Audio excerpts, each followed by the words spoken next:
इंदौर के राजनीतिक इतिहास में ऐसा पहली बार हुआ है कि हाईकोर्ट के एक बड़े फैसले के बाद अब निगम चुनाव टल चुके हैं। ऐसे में एक बड़ी अवधि एक बार फिर इंदौर नगर निगम और खासतौर पर शहर के प्रथम नागरिक श्री कृष्ण मुरारी मोघे जी को मिली है। इस अवधि में क्या कुछ शहर का विकास हो सकता है, कौन सी नई योजनाएं जो है मूर्त रूप ले सकती है, सीधे इन तमाम सवालों से वाकिफ होंगे और रूबरू होंगे इंदौर के प्रथम नागरिक और महापौर श्री मोघे जी से। मोघे जी, जो राजनीतिक इतिहास में ऐसे पहली बार हुआ है कि निगम चुनाव को टालना पड़ा है और खासतौर पर वार्ड परिसीमन जिसे शहर के विस्तार से जोड़कर देखा जा रहा था, उसे लेकर आपत्ति दर्ज कराई गई थी। क्या लगता है अब जो एक मौका, एक जो अवधि और आपको मिली है राज्य सरकार की तरफ से इस नए नोटिफिकेशन के रद्द होने के बाद, तो किस तरह से आगे की आपने एक्शन प्लान तैयार किया?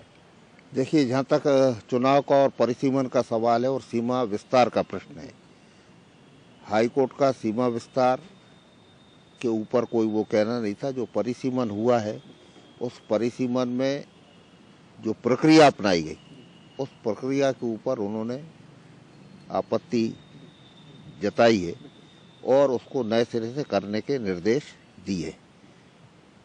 अब सुप्रीम कोर्ट का ये, हाई कोर्ट का ये निर्णय आने के बाद ये सरकार को तय करना है कि जिस प्रक्रिया को हाई कोर्ट ने निर्देशित किया है उसको पूरा करके वापस परिसीमन करना या उच्च न्यायालय के निर्णय के संबंध में ये सर्वोच्च न्यायालय के अंदर जाना, ये आउटलुक सरकार का है। सरकार इसके ऊपर निर्णय करेगी। जहाँ तक चुनाव जो रद्द हुए हैं, तो उच्च न्यायालय ने चुनाव को रद्द नहीं किया, किंतु जो परिसीमन को उन्होंने निरस्त किया है, तो उसके बाद में ये संभव नहीं था कि चुनाव हो सके और इसलिए राज्य निर्वाचन आयोग ने चुनाव प्रक्रिया को रोक दिया।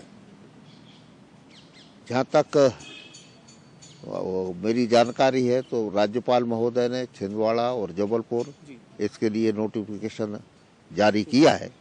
हो सकता है कि उस प्रक्रिया को इंदौर के अंदर भी अपनाया जाए, किंतु उच्च न्यायालय के निर्देश के आधार के ऊपर ये नए सिरे से परिसीमन होगा, प्रक्रिया वापस पूरी की जाएगी और ये पूरा करने के बाद में लगभग मैं समझता हूँ कि 15 से 20 दिन का समय इसमें अगर जल्दी से जल्दी भी किया जाएगा तो होगा। और इसलिए सरकार अगर चाहेगी तो संभव है कि जनवरी के अंत में या फरवरी के प्रथम सप्ताह में चुनाव को पूरा कर दिया जाए। जहाँ तक चुनाव प्रक्रिया रोकने के कारण जो आचार संहिता थी वो समाप्त हुई है और इसलिए जो कामों का प्रश्न है, तो आपकी जानकारी में, इंदौर की जनता की जानकारी में, कि लगभग पिछले माह की 13 तारीख को हमने लगभग 100 करोड़ रुपए के वर्क आर्डर ये दिए थे। उनमें से कुछ का भूमि पूजन हो गया था, कुछ का होना शेष था। तो इतना ही हो सकेगा कि जो कामों के वर्क आर्डर है वो काम शुरू किए जा सकेंगे जो आचार संहिता के कारण रुक गए थे। जहाँ तक नए कामों का सवाल है, तो कोई भी नया काम जो खोलना संभव नहीं है, क्योंकि उसकी प्रक्रिया को पूरा करने में 3 माह का कम से कम समय लगता है और इसलिए कोई नए काम हो सकेंगे ये संभव नहीं। तीसरा, जहाँ तक प्रश्न विकास कार्यों का इंदौर के अंदर है, तो मैं समझता हूँ कि आज ऐसा ही चीजें नहीं है, क्योंकि विकास ये तो सतत चलने वाली प्रक्रिया है, चलती रहेगी। तय करने के बाद में मांगे भी आती रहेगी, किंतु जो कुछ भी पिछले 5 वर्ष के कार्यकाल के अंदर इंदौर में हुआ है, मैं समझता हूँ कि आम जन उसको लेके संतुष्ट है और इसलिए चुनाव ये बहुत अच्छे ढंग से आने वाले समय में इंदौर का संपन्न होगा, ये मेरा विश्वास है। राजनीतिक दलों ने पूरी तैयारियां कर ली थी, केवल टिकट जारी करना, ऐलान करना भर बाकी था। भारतीय जनता पार्टी की कितनी तैयारी हो गई और क्या लगता है कि जो अवधि मिली है इसमें और तैयारियों को और कार्यकर्ताओं को और खासतौर पर नेताओं को मंथन का एक और मौका मिल गया है? नहीं, अब जहाँ तक सवाल है कि पिछले बार के निर्वाचन के संदर्भ में जब राज्य निर्वाचन आयोग ने चुनाव घोषित कर दिया तो राजनीतिक दलों को प्रक्रिया तो पूरी करना ही थी। यदि मान लो कि कोर्ट का फैसला ये सपोर्ट में आता तो एक दिन के अंदर तैयारी थोड़ी की जा सकती थी। इसलिए अंतिम चरण में वो स्थिति थी और जिसमें केवल मैं समझता हूँ कि टिकट घोषित करना मात्र बाकी थे, किंतु न्यायालय में प्रकरण होने के कारण वो घोषणा करने की प्रक्रिया को रोक दिया था। जहाँ तक आने वाले समय का सवाल है, तो तैयारी के बारे में जैसे परिसीमन वापस होगा तो आरक्षण भी वापस होगा और इसलिए आरक्षण वापस होगा तो हो सकता है कि कोई आज महिला वार्ड था कल वो पुरुष हो जाए, आज पिछड़ा था कल अगला हो जाए, समीकरण बदलेंगे। और इसलिए तैयारियों का क्रम तो ये आरक्षण के बाद ही शुरू किया जा सकेगा। बाकी जो तैयारी राजनीतिक रूप से होती है कि राजनीतिक वातावरण पक्ष में रहे, कामों के बारे में लोगों की अच्छी प्रतिक्रिया रहे, मैं समझता हूँ कि ये आज भी है और उसको और आगे बढ़ाने के लिए कोई न कोई कार्यक्रम भी पार्टी लेवल के ऊपर पार्टी तय करेगी, ऐसा लगता है।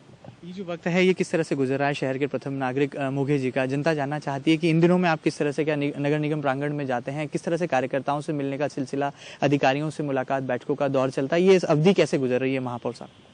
नहीं, अवधि तो जैसा मेरा क्रम है कि सुबह में 1 घंटे से 1.5 घंटे के बीच में यहाँ पे बैठता हूँ और जो सामान्य काम लोग हैं वो आते हैं, अपनी शिकायत दर्ज कराते हैं, वो क्रम चालू हो गया। कल का जो दिन था उसमें मेरा वार्ड नंबर 23 में सघन दौरा था, लगभग 3 घंटे तक मैंने वहाँ पूरे वार्ड का दौरा किया। और इसलिए कुछ काम निगम के संदर्भ में, और क्योंकि इंदौर में चुनाव नहीं है किंतु बाकी जगह चुनाव है, कुछ समय उन चुनाव के अंदर भी लगाऊंगा और ये दोनों काम समान रूप से चलते रहेंगे। एक अंतिम सवाल, जनता बहुत सारी उम्मीदें रखती हैं और खासतौर पर ये वो वक्त है जब जनता की अपेक्षाएं और बढ़ गई हैं। काफ़ी सारे अगर पार्षदों की बात करें, आपके MIC सदस्यों की बात करें, तो उनकी भी अपेक्षाएं हैं कि जो बाकी लंबित काम है उन्हें भी इस अवधि में क्यों ना पूरा कर लिया जाए। उस संदर्भ में क्या संदेश होगा शहर के प्रथम नागरिक?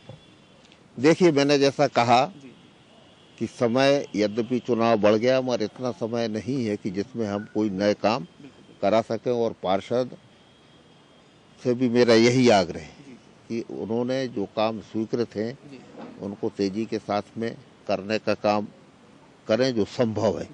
नए काम स्वीकृत होकर करवाना संभव है नहीं, क्योंकि ये समय का मार्जिन नहीं। दूसरी बात, जहाँ तक नए कामों का सवाल है, तो जैसा मैंने कहा कि लोगों की अपेक्षा होना, आज अगर वार्ड के अंदर रोड बन गई तो कल उसकी डिमांड आती है कि यहाँ पेवर ब्लॉक लग जाए। अगर बिजली लगी हुई है तो फिर वो अपेक्षा करने लगता है कि आर्मो पोल लग जाए।